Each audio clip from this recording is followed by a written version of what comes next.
right? And that's where we get that vocal shine that everyone's always talking about, by simply treating the low end. And what is up, everybody? It is your boy Farai. Thank you once again for tuning in to another video. Definitely make sure to smash that like button, subscribe if you have not. As always, let's hop straight into today's content. As always, if you are trying to learn mixing and mastering in depth, definitely check the links in the description. Links toward the vocal preset web store where you can pick up awesome presets like the one in this video, as well as our brand new Mastering Like a Pro video course. If you want to get up to date with mastering, if you're working from home and you really want to get your masters to that level, definitely check out the course. It is brand new, it just dropped. Link will be in the description. I got a coupon code for everyone that signs up. First 20 people will get a nice discount, so check that out. We also have links towards our vocal mixing course and vocal recording course if you actually want to learn how to get better results within your DAW. But nonetheless, let's hop straight into it. Alright, so today's trick is really what I call my bass enhancement trick on vocals. Right now, generally when it comes to vocal mixing, we're actually trying to treat the bass. We're trying to kind of get rid of it. We're trying to tame it.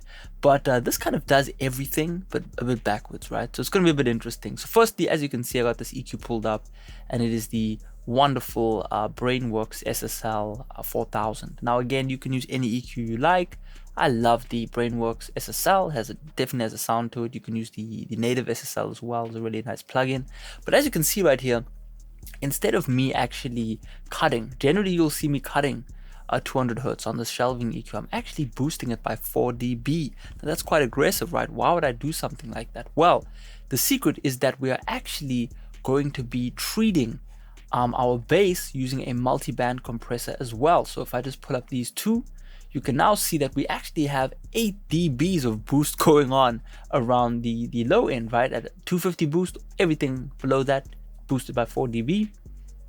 And then everything, around 200 is getting boosted as well. So we're doing a crazy aggressive boost. But when you listen to this vocal, you're not going to know that we're doing this boost. And you'll see what is actually happening on the C4 by the amount of compression that actually occurs. And that's the trick that I'm trying to show you. So stick around and watch this. Close range, so I got blood on my jeans. Close range, so I got blood on my jeans. I need the cash, boy, I need the cream. I swear they pussy, I know that they ain't. She watching me and she say I'm a favorite. Jump man, jump man, jump man. All I do is trap man. Rip it with my left hand. The cut and smoking on headband. Rockstar, bitch, you think I'm Juice WRLD. Cramp star, bitch, you think I'm fade out. Got fucked up that they all gone, yeah. But it's cool cause they living in my songs, yeah. I'm just smoking green. I like her, she cook it clean. If the ops gon' pull up, she got 40s in her magazine.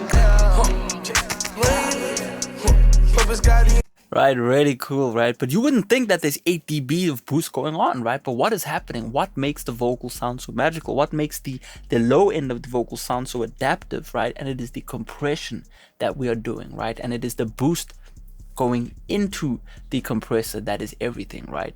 So really, this is what I want to show you. You're going to need a multi-band compressor. I think for this video, when I did this vocal preset, I actually left a stock version of this preset, a free version, my bad, of this waves preset in the TDR Nova, which again is a free dynamic equalizer that you can download. This will do a very similar thing. Just pay attention to how it works.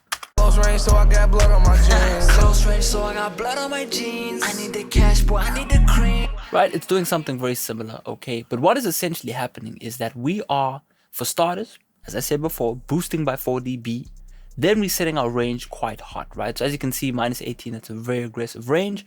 The range basically is the range where the compressor can work, right? So if you tell the compressor, I only want minus 6 dB of range, well, then the compressor will never compress more than that, right? It'll kind of stay at that minus 6 level if it's compressing that hard. Okay, we've got an attack. This is important. We've got an attack of around 35 and then a release of around 40.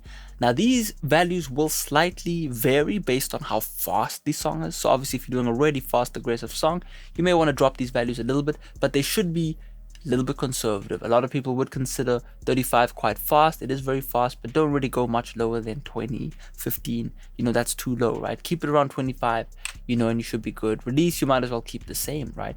And just kind of watch how this compressor works, right? If we just go into the middle of the track right here, somewhere around here. Oh, my bad. Jump man, jump man, jump man. All I do is trap man. Rip it with my left hand. Cut right? As you can see, whenever things get crazy in the low end, this thing is just kind of massaging that vocal low end into the rest of the mix, right? And that's essentially what we want. We want this beautiful effect happening. So let's quickly bypass this, just so you guys and girls can hear what's going on. I'm just gonna bypass the whole EQ. It's the only way for me to turn that off.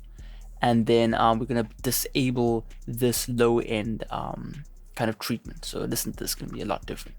Jumpman, jumpman, jumpman. All I do is trap, man. Grip it with my left hand. The cut and smoking on headband. Right, the vocal doesn't have as much movement going on. It doesn't have that low end treatment going on. But once we turn everything back on, Jumpman, jumpman, jumpman. All I do is trap, man. Grip it with my left hand. The cut and smoking on headband. right, and you really hear it towards this kind of last 4 bar range right here, right? Grip it with my left hand. Right, just listen to that whip it, right? And we'll turn this off. Grip it with my left hand. The cut and smoking on headband. Right, smooth, but it doesn't have that movement, right? Grip it with my left hand. The cut and smoking on headband. Rockstar, but you think I'm Juice WRLD. Trap star, but you think I'm Farai.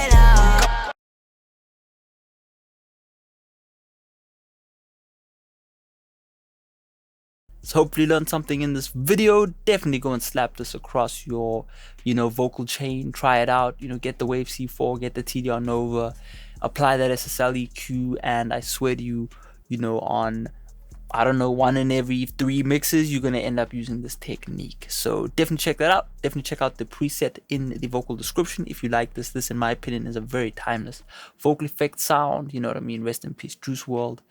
Just so many nice options on this, and his sound, man, I just wanted to hear more, right? It sucks that we did not get to hear his progression. You know what I mean? What types of beats would he have been rapping on now? But yeah, check that out. Definitely check again links to the vocal recording course, vocal mixing course, and then the brand new mastering course. Check that out. Get the coupon while it's hot, and I'll see you in the next one. Peace out.